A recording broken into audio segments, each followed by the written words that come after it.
itu tuh ini faktor apa aja sih gitu yang menentukan gitu. Ada yang film yang kita bikin dengan budget yang kecil itu jauh exposure-nya jauh lebih tinggi. Ada budget yang lebih gede tapi justru nggak sesuai ekspektasi. Iya, selamat datang bersama saya lagi di Talk Cinema. Ropip sebagai host di sini dan teman saya lagi co-host di sini sebagai siapa namanya? Nggak disamain ya? Oh aku ya? Iya, Assalamualaikum warahmatullahi wabarakatuh. Waalaikumsalam. Ya, bersama saya Aldi Tafasya. Di Talk Cinema. Cinema. Episode berapa? Episode 32. Bersama siapa? Bersama Mas Lulu Hendra dan Mas Ea Kecap sebagai perwakilan untuk kita membicarakan tentang film sinema Black Magic. Di sini Mas Lulu sebagai direkturnya ya Mas ya? Iya. Dan Mas Ea Kecap sebagai Asistennya ini. asistennya. Direkturnya dia. Direkturnya dia. Sebagai main karakter di dalam film ini. Sebagai sutradara. Oh, sebagai sutradara, benar. Makanya kita sejajar ini ya. Benar. Agak bingung deh saya ya, ya sutradaranya gua ya Pak ya. Nah, yang sopan dosen semua loh ini. Ya maaf. Bawa-bawa itu ya. Jangan bawa itu ya langsung. Mas. Jadi akademis Indonesia di film ini seperti apa nih, guys? Salah. Tapi ini Mas, aku pengen tahu pertama kali itu emang sesulit itukah menemukan penonton dalam film sesulit itukah emang? Sulit nggak? Sebagai saudara-saudara ini ya. Sebagai saudara-saudara emang sesulit itu emang. Ya gini, karena sebenarnya kan kita bikin film ini tuh bukan berarti kita juga mengalami secara nyata karena memang selama ini juga proses kreatifku masih lebih banyak di lingkup film pendek gitu kan. Nah sebelumnya sih sebenarnya biasalah ya kalau seandainya kita sebelum jadi director gitu, sebelum bisa bikin film sendiri kerja di industri, ngasistenin siapa gitu kan, lalu kemudian kita tahu bagaimana situasinya gitu dan banyak juga teman-teman filmmaker gitu tuh yang filmnya udah bisa buat film panjang gitu. Ya tentunya itu selalu jadi masalah yang selalu mereka temui gitu ya, bagaimana kemudian soal penonton itu gitu.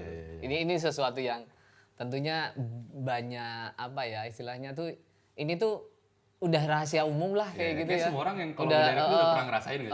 Kayak gitu tuh. Kalau saya di kasus kalau saya film festival mungkin sebenarnya juga sama ya. Kita juga ngobrol soal penonton gitu, tapi segmentasinya kan lebih spesifik ya. Nah, sementara kalau kita ngomongin soal mass audience gitu, soal penonton yang lebih luas, audience kayak bioskop yang film-filmnya lebih bisa dikonsumsi audiens yang beragam. Nah, itu tantangannya yang itu sih sebenarnya. Tapi udah nonton nggak Mas sinema Black Magic? Ada. Oh ya udah ya. Pertanyaan apa ini? Enggak, maksudnya itu pertanyaannya yang nyantai-nyantai dulu, ringan-ringan dulu gitu loh. Bener. Iya loh, langsung Rasanya berat aja. Aku langsung dikasih pertanyaan berat rasanya kayak yang ringan-ringan dulu kan. Udah nonton nggak? Belum masih sama Black Magic. Ya siapa tahu kan belum nonton. Deadline, udahlah deadline itu pokoknya. Udah pertanyaannya nggak dikasih tahu sebelumnya. Itu trik agar kita bisa memancing para penonton. Betul Mas, itu kan kunci jawaban. Turun-turun lah. Diam aja. Mas kok ini ya, di-upload ke YouTube kenapa Mas? Kenapa enggak? Iya sebenarnya kita tuh pengen cek-cek ombak juga sih. Oke. Sejauh ini kan kalau aku bikin film pendek, targetnya penontonnya festival gitu ya, segmentasinya festival. Kebanyakan lebih fokus ke sana gitu.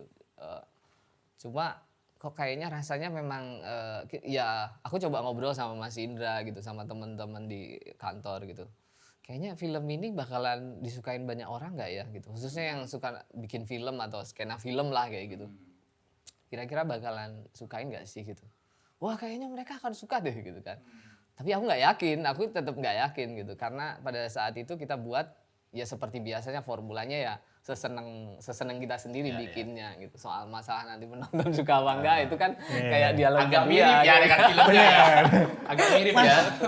Tapi apa yang bikin nggak yakin itu apa Mas? Yang bikin nggak yakin tadi? Ya justru itu kadang kan ini justru aspek yang sebenarnya kalau kita belajar dari film itu ada banyak faktor yang bikin kita tuh nggak bisa cukup punya istilahnya tuh mengukur nasibnya kayak gitu loh.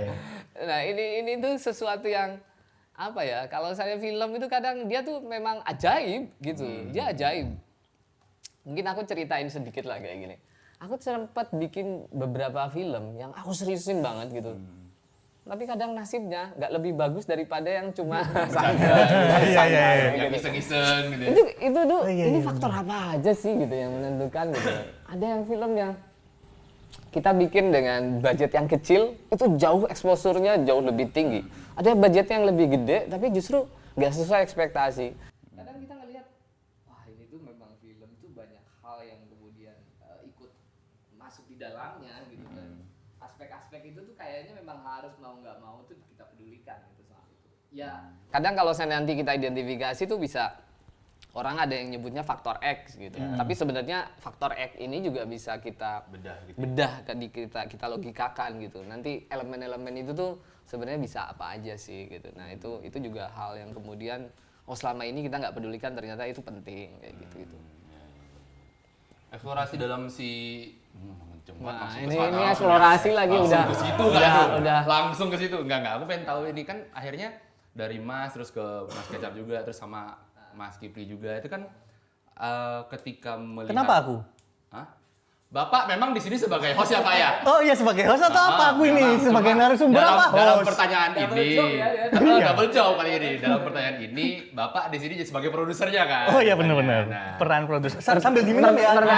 Iya gitu, diminum. gitu, bener-bener. Bener sambil diminum. Tamu di Produser harus nge-treat klien kayak gini. Monggo diminum. Nah gitu. ini sungguhan apa pacaran? Iya. Enggak ditawar-tawarin. Oh, kudu. ini kayaknya kayak sesajen yang ada di properti kita. Bener, makanya langsung. Kalau sesajen kan harus didoain dulu baru selesai itu baru. Monggo diminum ya. Balik lagi Pip, tadi apa pertanyaan? iya. Lupa kan lu mampus. Nah, Apa ya tadi? Oh iya nih. Ketika naskah itu dikasihin ke Mas Kipli, Mas Kecap, mau film ini nih, mau syuting film ini. Nah, otomatis kan Mas Kecap sama Mas Kipli pernah ngedirect juga kan kalian, Bang? Pernah mendirect film juga dong. Oh iya. Ya kan? Nah, akhirnya kan ketika melihat itu pasti kayak ada koneksi yang sama gitu. Oh, ini kita resahnya sama nih tentang ini. Nah, apakah kalian juga merasakan hal yang sama ketika ngomongin tentang sinema Black Magic yang diomongin di sinema Black Magic ya, tentang susahnya nyari penonton dan lain-lain gitu. Atau dia cuma mas dulu doang nih tiba-tiba ternyata. Kalau mencari penonton itu bilang susah atau enggak ya? Enggak juga. Gitu kan. Atau susah ya, ada yang ngomong iya, ada yang enggak. Cuman begini, penonton kan ya perlu diketahui kan. Ya. Penonton kan terlalu majemuk. Harus ada penggolongan. Ya. Nah, itu juga kita perlu perhatikan sih dalam pembuat karya ini. Kayak dirancang dari awal ya. Ini film sebenarnya mau kemana gitu ya. Ya jangan sampai kita bikin film dewasa untuk remaja kan juga udah beda gitu. apa itu namanya Pip? Segmentasi. Pinter. Dan Lulus banyak mata kuliah di kampus berarti ya. Lulus banyak. akhirnya lulus kan. Alhamdulillah. Dan perlu diketahui lagi Iya. kalau penonton itu suka berekspektasi. Oke, ya.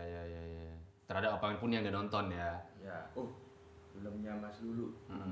Terus keluar lagi, pasti kemarin gini.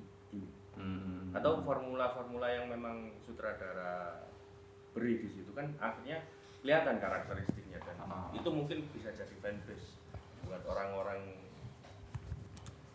Menyukai itu. ngefans sama sutradara ini. Oh, akhirnya dia bisa ya tadi kayak yang dibilang di film Cinema Black Magic itu ya, akhirnya bisa menciptakan penontonnya sendiri kan yang mau dengan apa yang dibuat oleh si sutradara ini. Gitu. PSR. Lalu produser gimana akhirnya menanggapi seperti itu? Apa? Oh iya. Vincent. Produser ya saya di sini sebagai tapi kan produser kan itu kan di dalam Iya, ini di ya dalam film filmnya. ya. Iya, benar-benar. Nah itu saya udah lepas dari karakter itu kan sebagai aktor ya harus bisa lepas langsung. Jadi saya udah lupa itu, saya udah lupakan karena udah ada judul-judul lain. Gitu. Jadi Mati gitu ya pertanyaannya ya. Enggak dirampung ya. Saya cari lagi nih habis ini nih. iya. Coba yang ya. Maksudnya Mas, yang menarik itu aku yang pertama kali dikasih naskah itu. Aku kan ini ya, maksudnya ngelihat Mas Lulu kan juga apa ini? Mas Lulu kan juga ini kan satu kampus terus tahu kan karya-karya sebelumnya. Nah ini kok Mas Lulu ngajak aku, sedangkan iya, apakah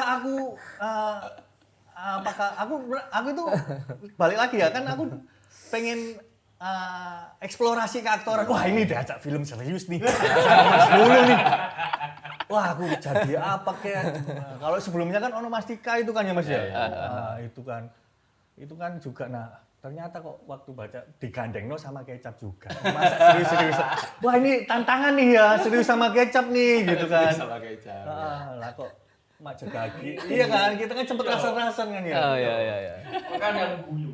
Iya. Oh maksudnya tadi kecap itu bilang bahwa kalau misalnya sutradara ini punya style tertentu ada ekspektasi yang dibangun itu tuh mungkin memang kecap sama Ghibli menganggap kalau misalnya pas Cinema Black Magic ini dikasih ke mereka itu filmnya akan serius dan seberat itu juga gitu ya kalian bayanginnya gitu. Mas Lulu banget lah gitu. Iya kan. Benar. Iya. Aku asisten sutradaramu Mas. Iya. Iya, memang sebelumnya tuh jadi gini, ini tuh kan kalau nggak salah ini berarti beneran ini film komediku pertama. Iya. Sebelumnya ini berarti ini nggak Mas Lulu banget istilahnya ya. Jadi ini memang komedi pertama. Jadi zaman itu tuh rasanya kayaknya zaman pandemi gitu kan. Kita tuh pengen kayak keluar dari bentuk-bentuk yang kita yakini pada saat sebelumnya gitu. Terus kita bikin apa ya gitu. Kayaknya coba yang baru deh yang nggak pernah aku lakuin gitu kan. Terus akhirnya ngobrol sama Mas Indra produsernya terus Mas aku coba bikin komedi deh gitu. Hah, yakin kamu? Mas Indra pun juga gitu. Yakin. Oke, ya wis yuk gitu kan. Akhirnya kita bikin komedi gitu. Pas ngasih tahu kayaknya ini aku mau bikin 2 filmmaker yang udah temenan lama deh gitu. Biar chemistry yang dapat kita punya opsi siapa aja ya. Ayung gitu terus teman-teman bilang kayaknya sama Ghibli gitu. Karena mereka juga udah lama kan nggak main udah lama nggak pernah main bareng lah hitungannya ya. Iya kan. Kalau main bareng tuh udah lama nggak gitu.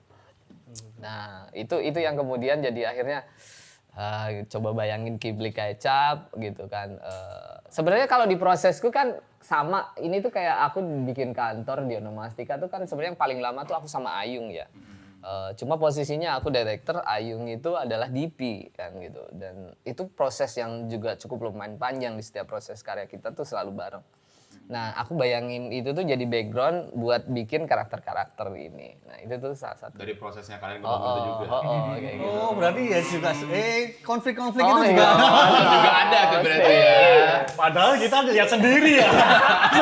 Pura-pura tanya aja. Padahal kita lihat sendiri. Ada ternyata ya. Jadi kami itu observasi karakter langsung gitu. Waktu BPM bedah naskah, oh gini ya, oh gini benar. Ya, sebenarnya kalau kita kan gini, kalau aku sebagai sutradara kan daripada mereka riset jauh-jauh gitu ya, observasi dan mereka butuh malah harus tanya ke orang, kan sebenarnya ngelihat langsung bagaimana situasi proses kita pada saat produksi ya mereka bisa lihat kita kayak gimana. Jadi itu akan lebih mudah. Jadi kalau ada masalah segala macam di produksi itu justru kalian jadi ngelihat kita iya betul. Ya kan? Film ya, jadi masuk film. Itu kan jadi riset yang paling mudah buat kalian kan. Tapi dari segi akhirnya prosesnya tuh apakah menurut Mas sendiri sih atau mungkin dari hasil observasi kan di proses ini nih emang apakah Mas dulu juga merasakan bahwa ini juga menjadi apa ya istilahnya kayak mirroringmu sendiri lah dalam melihat karakter sutradara nih. Jangan-jangan ada di aku nih gitu. Oh enggak. Kita sempat ngobrol ya kalau seandainya kamu jadi director kamu akan bayangin siapa. Terus kamu jadi produser kamu akan bayangin siapa. Jadi mereka akan punya semacam gambaran karakter yang lebih konkret gitu dari sosok gitu. Tapi kita kayaknya nggak usah nyebutin. Tapi kamu kayaknya memutuskan salah satu ya. Karena kita milihnya yang udah maestro-maestro lah kayak gitu. Maksudnya yang udah jelas mereka tuh bisa jadi panutan gitu dan memang mereka orang yang terlihat karakternya seperti apa gitu. Kayaknya kamu menentukan siapa gitu kan. Terus kamu juga menentukan siapa dan itu tuh kita desain gitu loh. Desain di situ. Dan nggak jadi aku sebagai sutradara, dia sebagai karakter harus punya referensi rujukannya. Kayak gitu. Dalam naskahnya sendiri, ketika waktu dibuat, Nggak ada ya, kita kayaknya nggak ngerujuk ke siapapun rasanya. kayak Nggak ada. mencerminkan siapa. Nggak ada, gitu. Berarti itu hasil dari observasi Iya, kalian selama ya proses. Kalau buat aku itu sebenarnya kita ngobrol, maksudnya aku sebagai sutradara nawarin ke teman-teman aktor. Ini kan aktor ya, tentunya mereka akan punya cara masing-masing gitu. Tapi pas saat itu karena ini untuk lebih mempermudah aktor menciptakan karakter gitu, silahkan kalian pilih siapa director yang bisa dijadikan rujukan untuk karakter sutradara ini gitu, dan begitu juga si produser. Nah, syukur-syukur yang bisa konflik, yang memang secara mindset berbeda banget karena nanti itu jadi masalah diceritain. Kayak gitu sih. Tapi itu nggak ya? Naskahnya itu bahasa apa ya Mas? Bahasa Indonesia. Bahasa Indonesia ya? Kan itu. Iya, Kan iya, kita ketemu tuh di sana di Niti Prayan kan. Terus kita ngobrol, ayo kita coba reading. Habis itu terus karakternya kita cari dia tentuan masing-masing tentukan gitu. Kayak gitu sih. Nah, si film Cinema Black Magic ini kan membicarakan tentang sutradara dan produser ini yang kayak mereka kewalahan gimana cara ngejual filmnya sampai akhirnya menggunakan ilmu hitam lah, istilahnya perdukunan nih gitu. Ilmu kecap. Nah, Enggak kan? Iya kan? bener ya maksudnya ilmu hitamnya yang bener ya, bukan Bang? Enggak, ini rambut. Iya, rambut. Loh, bener. bukan. Iya, ilmu hitam sama ilmu kecap kan itu kan Ilmu- produsernya kan pakai ilmu Iya, hitam. bener. Nah, sutradaranya pakai ilmu kecap. Bener, Iya kan? bener. Sudut pandang kecap. Lu hati-hati Tapi, lu. tapi ternyata itu udah lebih apa ya istilahnya itu udah cocok duluan ya sebelum kenapa aku milih kamu ya, ilmu hitam.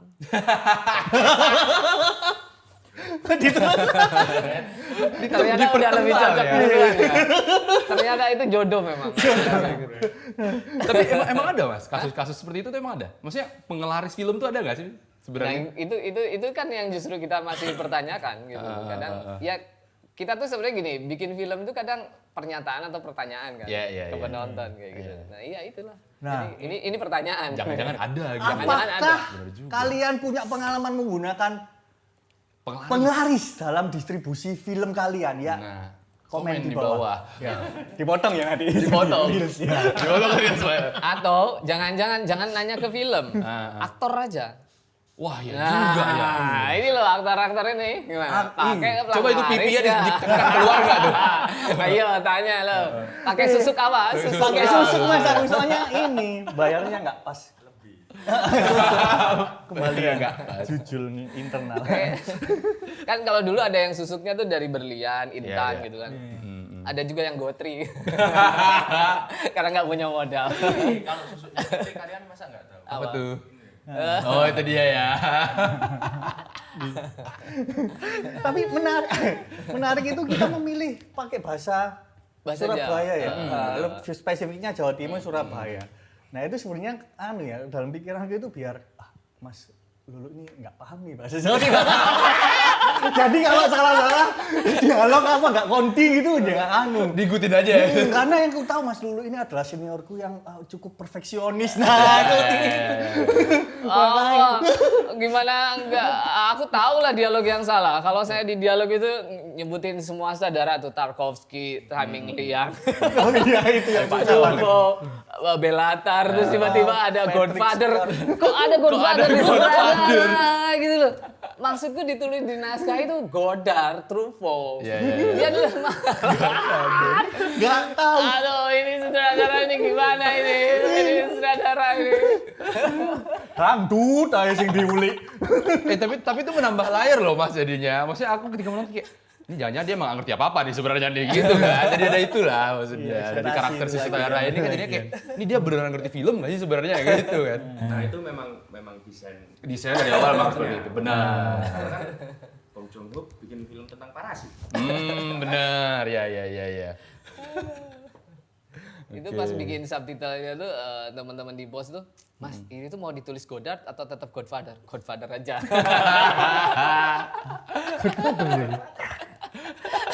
Yang naskah Godard ya betul. Godard. Kan itu sebenarnya kalau nggak salah ya, setelah yang aku nyebutin Godfather, kita itu ngulang beberapa kali. Kayaknya sih. Ya. Sampai urut dan semua tersebutkan. Itu yang di warung bakso itu ya berarti. Iya. Berarti ada yang benar sebenarnya. Ada. Yang dimasukin Godfather. Komedi Lost. Buat orang yang nggak tahu kan biarin Bener, aja biarin kan. aja, Cuma iya, orang bener, yang bener, tahu bener. aja. Loh, di antara semua saudara kok dijemputin Kok di judul badan film? Godfather ya benar. Iya. Aku kelihatan nggak tahu dong aku. Ini produser ini. Ini nih. Iya, aku udah. Soalnya kan Udahlah. nggak peduli referensi sutradara, yang penting dagangan laku keras. Berarti masih melekat itu berarti Bang. Betul. Iya. Ada timbul muncul ini bipolar. Fokus ternak lele. Bagus ternak lele. Aduh. Mas itu tapi ini Mas ya memang apa ya? Apa ayo? Anu ya. Yuk. Apa ini? Aku pegel aku pipiku. Iya loh, hati-hati loh Mas. Heeh, ini loh. Diajak ke sini malah Oh, komedi iya. Mas. Nanti next sana Mas Ulu bikin komedi. Iya, komedi. Iya, Jadi iya. terus. Tapi aku akan belajar lagi. Anu Mbak, nagih gak Mas? Keluar dari zona nyaman itu kan zona nyaman tuh Mas. Nagih sih, nagih. Karena gini, sejauh biasanya kalau aku bikin film itu kan udahlah ya personal tuh Yeah. kadang kita lebih yakin dengan feeling, Yeah. mood dan lain-lain ada di kepala kita gitu. Tapi kalau saya urusan komedi itu kan ada formulanya kan. Ya. Dan itu tuh wah asem ya ternyata jauh lebih kompleks ya. Tapi nyenengin ya. Iya. Nah gitu. Boleh.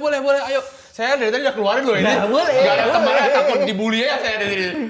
Oh, Ayo silakan. boleh ngerokok. Jalan aja. Jalan aja. Nggak akan disensor kan? Nggak akan Enggak. disensor ya? Ya. Enggak aman-aman. Yuk brand-brand rokok masuk. Yuk masuk yuk bisa. Yuk gudang garam. Beda semua. Brand rokok masuk.